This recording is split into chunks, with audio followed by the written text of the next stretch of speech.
A lot of people seem to feel, as they say, that Tom would like to move the team to San Antonio. Yeah, he probably would, but I think they have to treat the team better. I mean, look at those pictures where they're practicing and meeting, and this is the NFL. I mean, this isn't some private school that was devastated, didn't have any money. I mean, they have all kinds of money. They don't have to live like that. Now there are some people don't have anything, and that's tough. But it shouldn't be this tough on these guys, because they have money to throw at it. The league has money to throw at it, and the Saints have money to throw at it, and they're not throwing much money at it. And that's why the Saints, the players, are a little flipped off, and so is the coaching staff. Again, nerves totally frayed at this point in the year as Berger's punt is fair caught, and that's why you've heard this griping going on from San Antonio. But their season comes to an end. They're trying to hang right in there and give the Falcons a battle tonight. 28-17 Atlanta. من بيروت ومن القاهرة، آخر أخبار أشهر الفنانين، أجمل الكليبات وأمتع اللحظات مع توب 10 بيروت كل خميس وسبت على اوربت ميوزك ناو. معي انا اندي، تابعوني. هو تنسى توب 10 كايرو كل جمعة وحد، ومعايا أنا شيري. This December on the History Channel. From troubled past to uncertain futures. Inside the country, we haven't yet seen any effective help for our people. Torn apart by civil war. We do not know whether America will work for the interests of the Iraqi people, or is it only working for its own interests? Or tribal conflict. The country was destroyed. There was no shelter, no leadership whatsoever. Countries that have suffered at the hands of some of history's cruelest dictators. They were sent there in an incredible display of Stalin's cruelty and resourcefulness. These are the world's hotspots. This December, Thursdays and Fridays at 10 p.m. Riyadh time on the History Channel.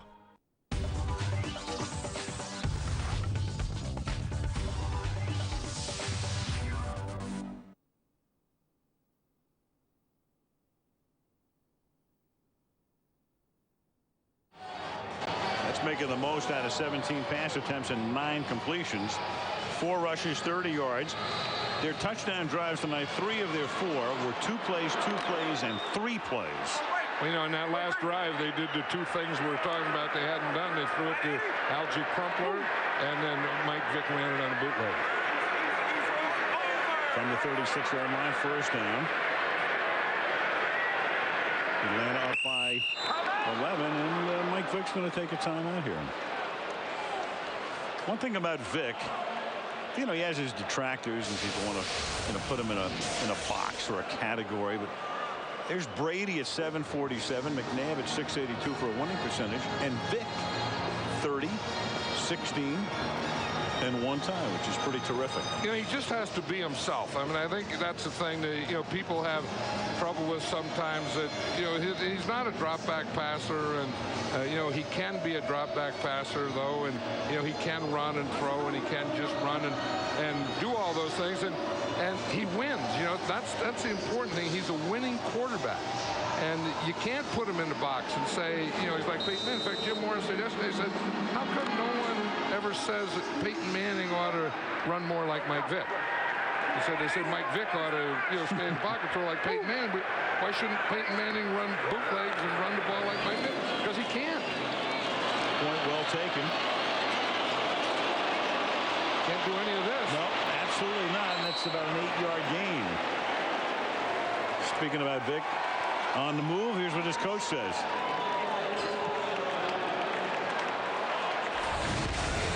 I don't want to be the one responsible for saying, Mike Vick, you need to be a pocket passer. I know you're an excellent runner. I know you stress defensive coordinators out all week, but you know what? Stay in the pocket. And that doesn't make sense to me. That's not utilizing his abilities to the fullest. And so I'm not going to do that. I tell him to run. I said, get out of the pocket and run all you want. Get 10 to 12 carries a game. Just be smart. Well, tonight he's rushed for 2 touchdowns. It's an 11-point game. Second and short. Dunn won't get it. One thing about Vic, he may not be accurate because his completion percentage is low and has been since he started with the Falcons. But the one thing he does is he makes the most of those completions. Because since he came into the league in 2001, he has the lowest completion percentage, but the highest yards per completion, 12.7. Right, and again, he's not in the box, and then you look at his winning percentage, and that's what he brings. And I think that Jim Moore just talked about the stress that he puts on defensive coordinators, the stress he puts on the defense. This is T.J. Duckett on 3rd and short. He's not going to get it. And I was talking to him the other day, to Michael Vick, and he said, he said, I've just gotten to the point where I realize and I admit that I'm not going to be what people want me to be. Sometimes you get so concerned, okay, they want me to do this. I'll show them I can do that. Well, this is the NFL. That's not what you do. He said, I'm not going to do that anymore. He said, I'm not going to try and be what people want me to be. I'm just going to be Michael Vick. Who pleases everybody in any form of life? None. Kanan. His punt there is caught at the 15. No fair catch. Hakeem brings it back up to the 24-yard line. Saints held him. Now try to get something going here. Well, December 12th, 65, 40th anniversary of Gale Sayers scoring 6 touchdowns in a single game, tying the NFL record originally set by Ernie Nevers. Gale Sayers with the Chicago Bears, a short career, but a fabulous career and so many memories.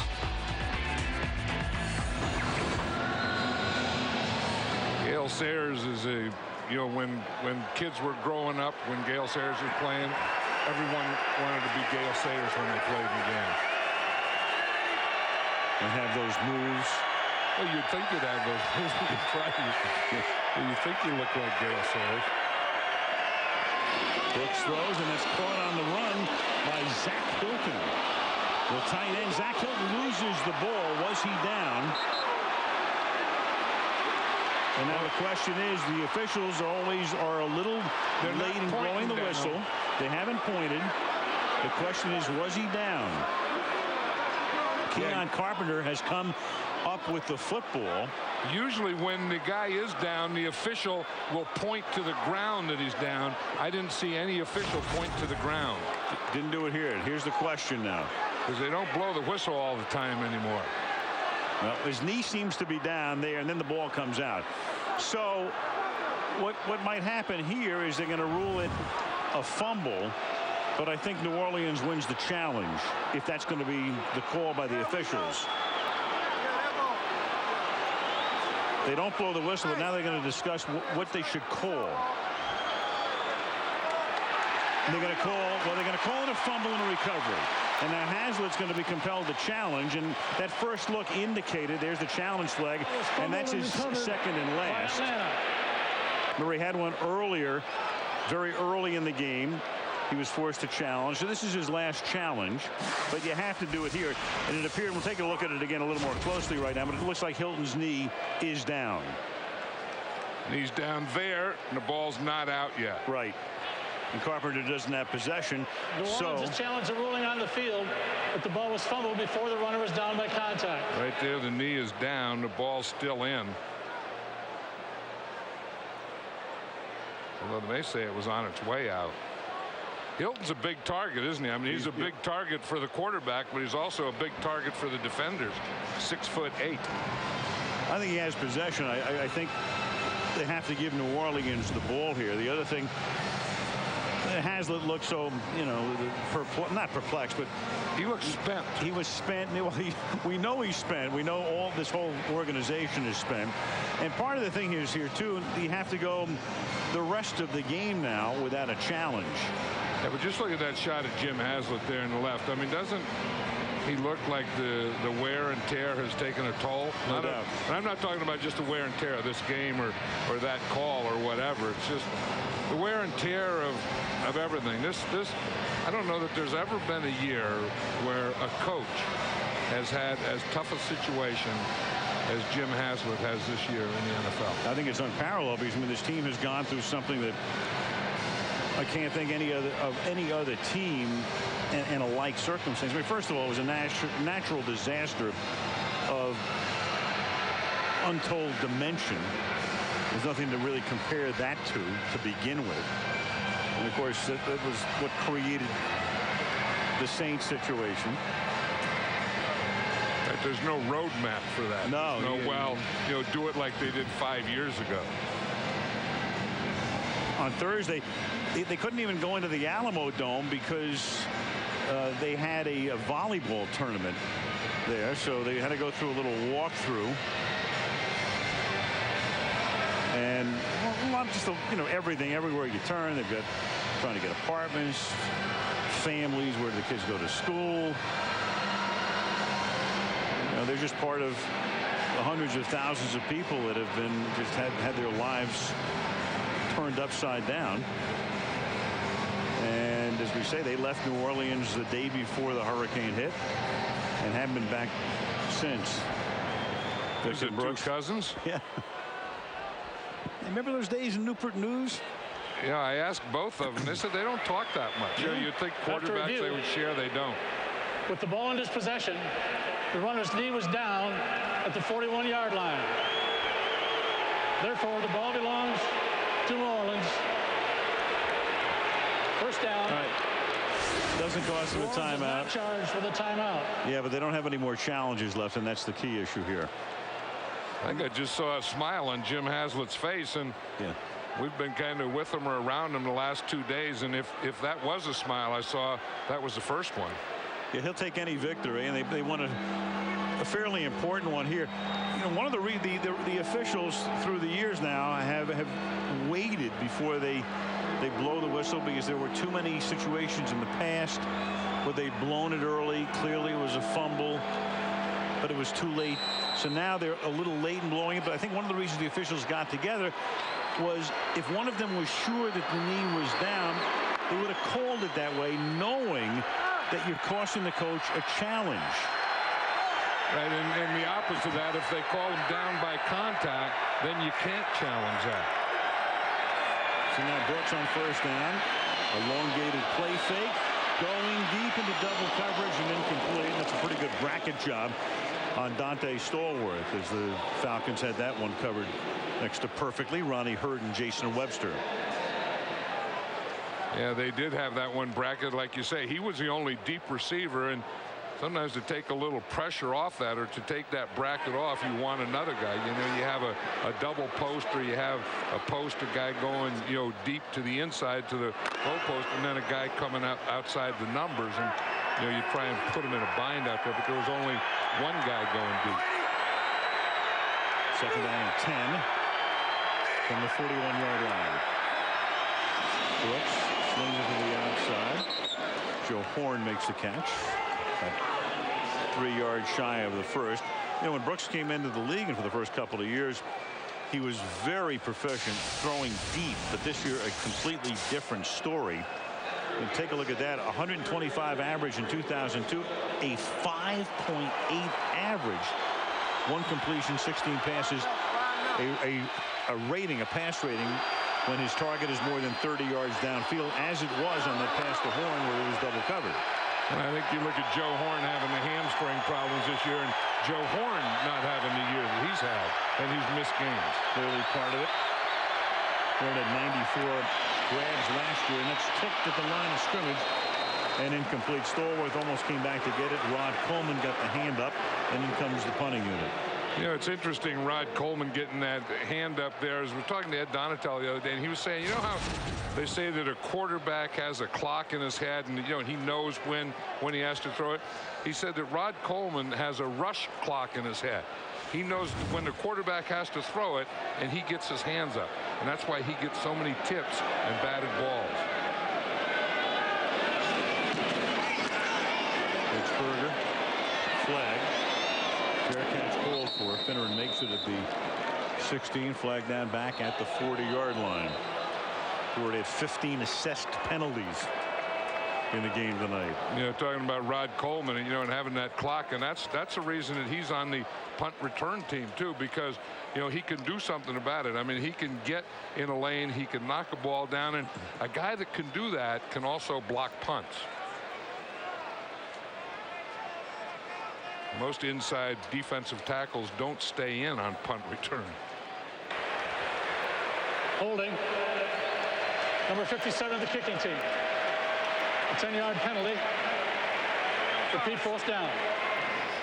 You know, I'm thinking, if you want a guy with a good clock in his head, do you go get a guy from Ole Miss so we can go 1 Mississippi, 2 Mississippi? Yeah, well, that's late in the season. That's about what they do. I mean, you know that a guy has about 3 Mississippis, you know, and then you go 1 Mississippi, 2 Mississippi, 3 Mississippi, and if I'm not there, put my hands up. It may be a digital age, but it all goes back to 1 Mississippi, 2 Mississippi. How many Mississippis did you get? Did you always play 3 or did you play 5 Mississippi? Depends on whether it was a 5-step or 7-step drop, right? Yeah, 5-step would be a 3 Mississippi.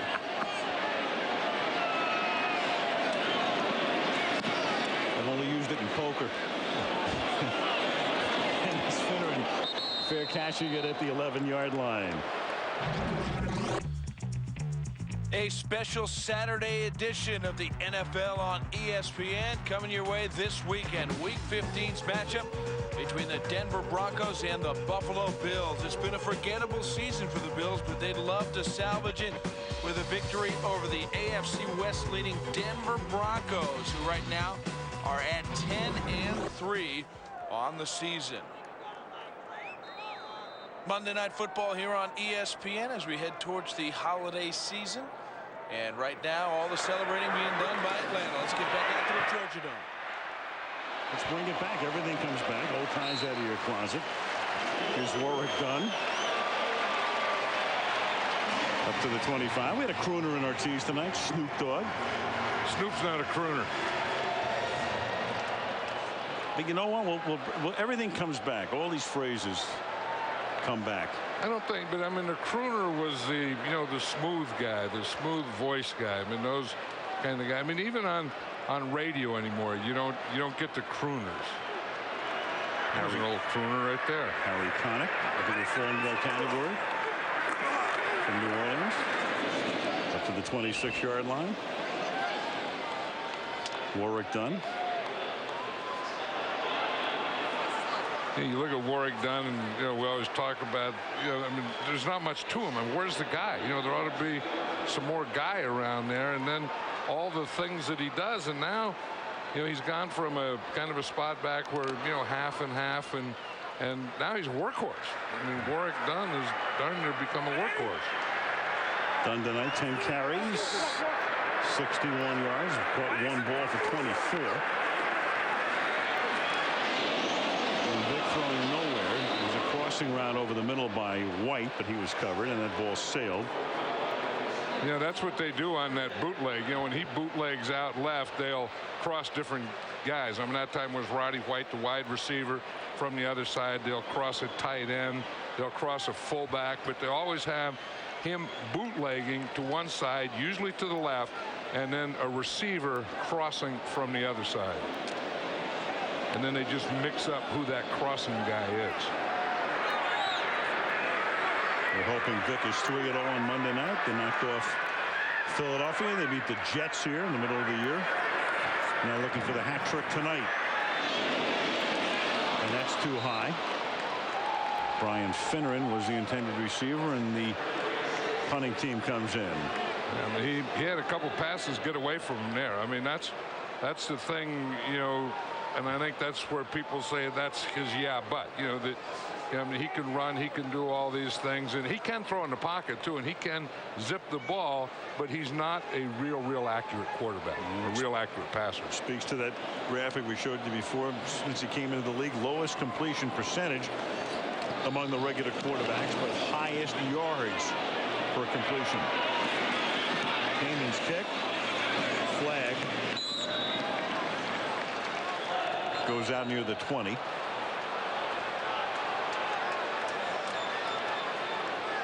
to 0 Look at those punt coverage guys. They just hate that when they see the flag because they think I might have to go back and cover it again. I've just run 50 yards and I don't want to do it again. Holding. Number 79, the return team. Penalized half the distance to the goal. First down. Well, they don't have to do it again, but about half the time you're going to get a flag on a punt return. 1:18 to go, third period. Let's go to Sam.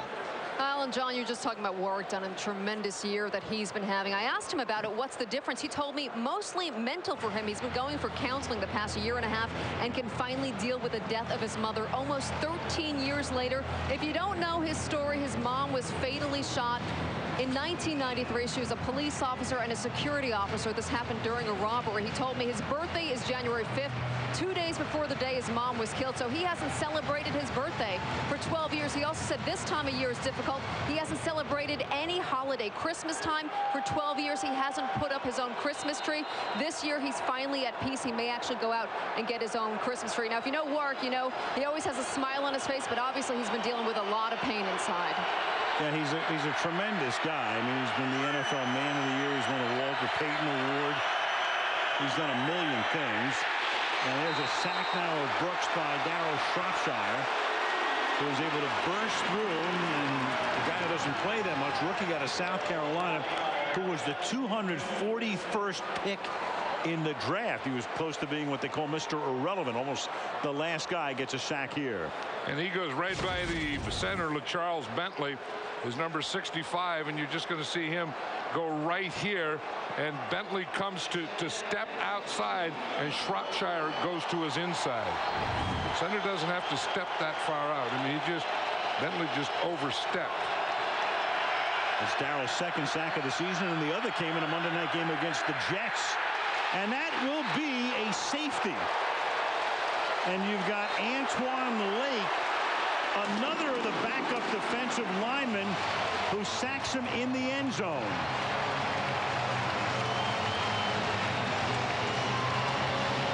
And Lake is down. So Lake's going to get credit for 2 points, but he is also injured on the play. Yeah, we talked about Shropshire in the play before, and then Antoine Lake on that. Those are some of the young players that they're rotating in there. Babineau and all these guys, and they just keep bringing in different guys to keep them fresh. Kendall Jaycox is right here as the left guard here. Here he is right here. This is the one that Antoine Lake is going to just beat him right now. I mean, he just goes right by Jaycox, right to his outside. There had not been a sack in the game until these last 2 plays, back to back. Right, and they caught poor movement in the offensive line. The first one, Charles Bentley was moving out more than he had to, and that one, Kendall Jaycox, he didn't do anything.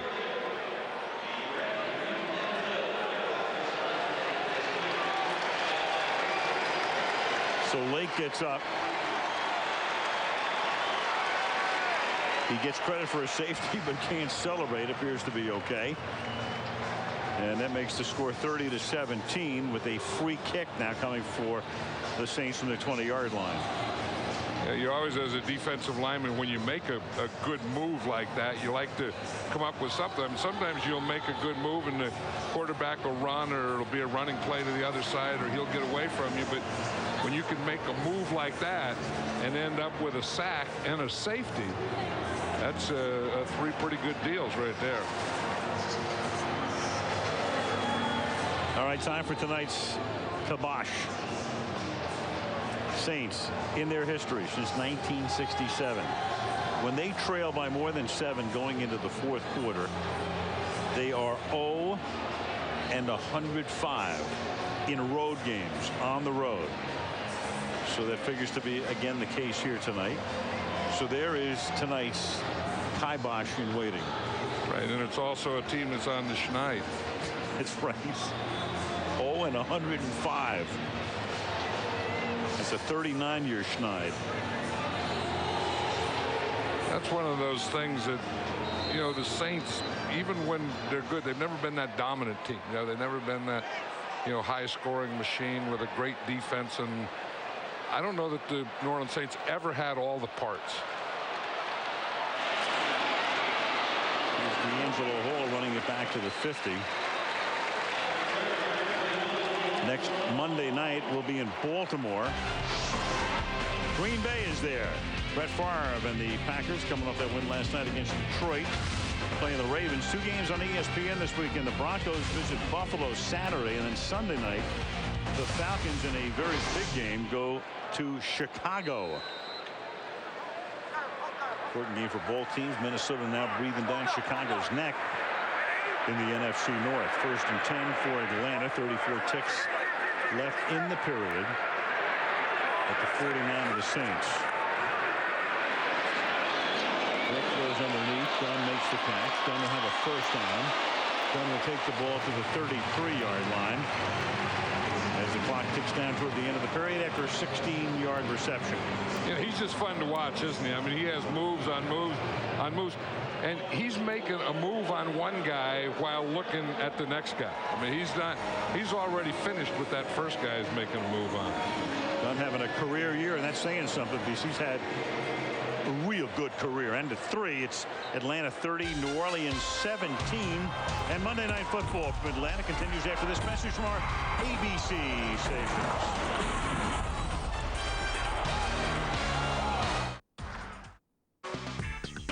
Who's the best singer? Who's the worst actor? What one-hit wonders have remained unforgettable? Who's the best artist? Who has the wildest hair? What soundtrack is the best ever? Our presenter doesn't hold back her own opinion. She sure hasn't been spending any time on her wardrobe. Don't miss Listed, only on the Hollywood Channel. It's music on Star. Live music in Live at Much. It's Live at Much with a white stripe. Coldplay! Fans meet their heroes in Gonna Meet a Rock Star. Star's portrait in Egos and Icons. Exclusive interviews in Speakeasy. Really, really hard work. Uncovered uncovers the star. New and hot in Spotlight. I'm a real person. Exclusive documents in the story of It's Music on Star, only on the Hollywood Channel.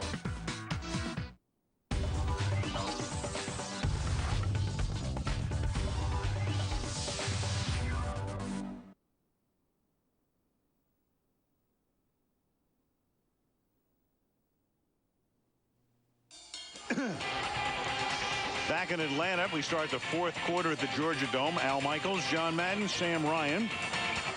Mike Vick has rushed for 2 touchdowns tonight. Thrown for another. And the Falcons trying to go to 8-5 on top by 13. Start the 4th, 1st and 10. And they started with Roddy White on the end around, but he won't get around anybody. In particular, Colby Bachwald, the 2nd-year linebacker out of BYU, dropping him for a loss.